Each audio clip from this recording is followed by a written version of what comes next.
He's a former Bass Pro Shops and Bassmaster Open champion from Holt, Michigan, Chad Pipkens.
From Holt, Michigan, former Bass Pro Shops Bassmaster Open champion Chad Pipkens. Made a top 10 last week. Fishing with one arm here these last few weeks. Post-surgery, and it's getting better every day. You told me 6 pounds, 3 ounces. A little tougher day than what you probably hoped for day number 1. Yeah, it was a little frustrating today, but it is what it is. This place, you can come back quick. I mean, there was a lot of quality fish out there. They just didn't bite today with that wind to kind of back the water up a bit, and it was tough. Had quite a few fish miss and pull off, but I'm looking forward to getting out there tomorrow and taking it slow and steady, and hopefully we can go out there and make a little comeback. You can do it. I know you can. We'll see you back here tomorrow. Well, here we go, day 2, making another about 210-mile round trip ride, slow and steady. Just got to get there and get the bites and put them in the boat. I had a really good practice over there, and just water came up a little yesterday, and it was tough, and had the bites to do pretty well still. They just nipped at it and bit weird and lost a couple decent ones. So we catch about 12 pounds today or so. We get to move up. Only had 6.3 yesterday, but it's definitely possible there. There's a chance for a really big bag, and gonna get over there and make it happen. Let's go.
Another good one on a worm pull off. Then I had about 4 or 5 and then they take my bait. They just bit weird, just the water from there. Very fortunate to have a limit. Man. Well, it's Saturday. Unfortunately, we are in the swamp, not fishing, hanging out in the boat here, but just a little bummed out this week, man. I had a really good practice and thought I could make it happen.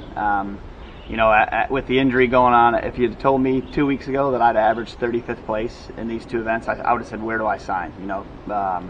With that being said, after I finished 9th at Hartwell, I was ready to get over here and catch them. I mean, I had a great practice, was catching them on a Demiki D-Pop, 70 and some drains, had some spawning fish, had a grassy area with a bunch of good fish, catching them, pitching around on the edges, swimming a worm, chatterbaiting a little bit, and it was happening. I was shaking off like 25, 30 fish a day, catching some good ones, and I did not realize how much the water would play a role where I was at. It was kind of more like a lake area, so I didn't think that stuff would be as tide dependent. But we got that strong southeast wind. It just really pushed the tide back, and I struggled. That water came up a little bit, and it was frustrating. I knew they were down there that first day. They would bite weird, and I missed, 5 or 6. I lost 2 or 3 and had 6.5 pounds. And I think it's starting to rain maybe even, and that's kind of how my week went down here. But it is what it is. we still got out of here, with a couple finishes and the averages. I moved up in the points a little bit. So we're going to get our chances.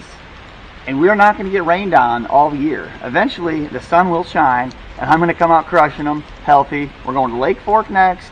My hair's getting wet. We got to finish up here, but that's part of it. We're going to Angler Alley next, too, and going to have some fun, hang out with some fans. So check us out over there and be ready for Lake Fork. It's going to get serious. Pipkens posse out. Nice shot.